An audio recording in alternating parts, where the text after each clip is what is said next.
முன்பொரு காலத்தில் கோசல் என்ற ராஜ்யத்தை ராயா என்னும் அரசன் ஆண்டு வந்தான்.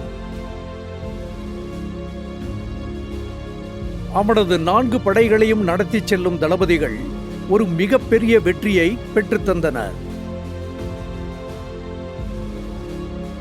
ராஜா மிக மகிழ்ச்சியான மனநிலையில் இருந்தார்.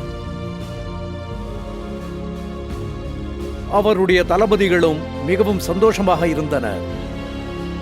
அந்த 4 தளபதிகளில் இருவர் மிகவும் நெருங்கிய நண்பர்கள். அவர்கள் எடுக்கும் முடிவுகள் சரியாகவே இருக்கும். ஒரு நாள் ராஜா தனது 4 தளபதிகளையும் தன்னை சந்திக்க வருமாறு அழைத்தார். என் வீர தளபதிகளே, உங்களுக்கு என்ன வேண்டுமானாலும் கேளுங்கள், நான் தருகிறேன். மன்னா, இந்த நகரத்தில் எனக்கு ஒரு பெரிய வீடு வேண்டும், அது போதும். ஆகட்டும், ஒரு பெரிய வீட்டை உனக்கு நான் தருகிறேன். மன்னாதி மன்னா, எனக்கு சொந்தமாக ஒரு உணவகம் நடத்த ஆசை. இதோ அதை உடனே தர ஏற்பாடு செய்கிறேன். அது சரி, உங்களுக்கு என்ன வேண்டும் கேளுங்கள். ராஜா மற்ற 2 தளபதிகளையும் பார்த்து கேட்டார்.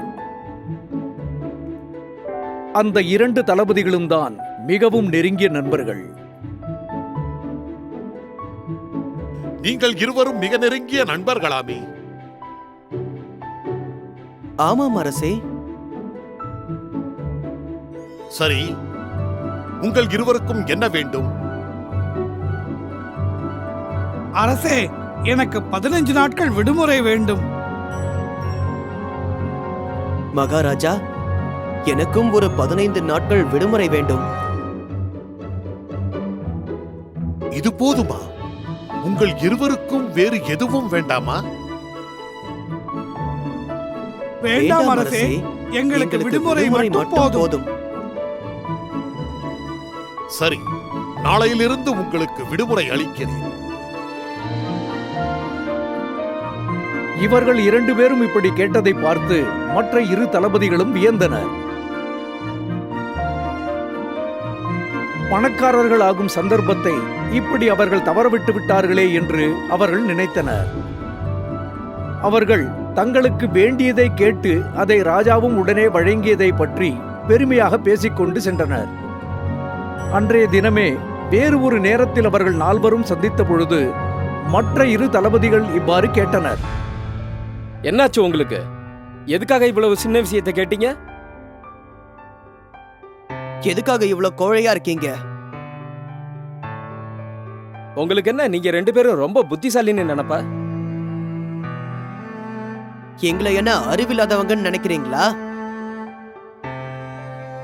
நீங்க பெருசு பெருசா எதையோ கேட்டீங்க.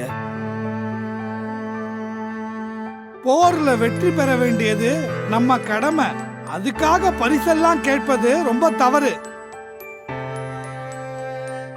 நம்ம அரசருக்கு ஏகப்பட்ட வேலைகள் இருக்குங்கிறத நீங்க புரிஞ்சுக்கணும். அவர் தன்னோட மந்திரி மூலமா அவர் கொடுத்த வாக்குறுதி எல்லாம் நிறைவேற்றுவாரு. மந்திரிக்கோ நிறைய வேலை இருக்கும். அவரு தன் உதவியாளர்கிட்ட சொல்லி இதை செய்ய சொல்லுவாரு. அந்த உதவியாளருக்கும் வேலை நிறைய இருக்கும். அதனால ராஜாவோட உத்தரவு ஒவ்வொருத்தர்கிட்டயா கீழே போய்கிட்டே இருக்கும். கொஞ்ச நாள்ல அதை எல்லாரும் மறந்துடுவாங்க. அப்படின்னா நாங்களும் ராஜா கிட்ட போய் கேட்போம். அந்த நேரத்துல நீ எதை பத்தி பேசுறன்னே ராஜாவுக்கு புரியாது. ஏன்னா நம்மளோட இந்த வெற்றிய அவங்க எல்லாரும் அப்ப மறந்து போயிருப்பாங்க. போர் என்று வந்தாலே வெற்றி என்பது உண்டு. நம்மாலதான் இந்த வெற்றி கிடைச்சதுன்னு நம்மள பத்தி நாமே பெருமையா நினைச்சுக்க கூடாது.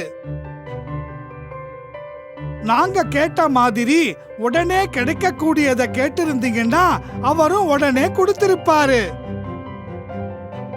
வீணா எங்களுக்கு பேசிக்கிட்டு இருக்கிறதுக்கு நேரம் இல்ல, வேற வேலை இருக்கு. அதனால நாங்க இப்ப கிளம்புறோம். மற்ற 2 தளபதிகளும் திகைத்து நிற்க நண்பர்கள் இருவரும் தங்களது விடுமுறையை சந்தோஷமாக கழிக்க புறப்பட்டனர்.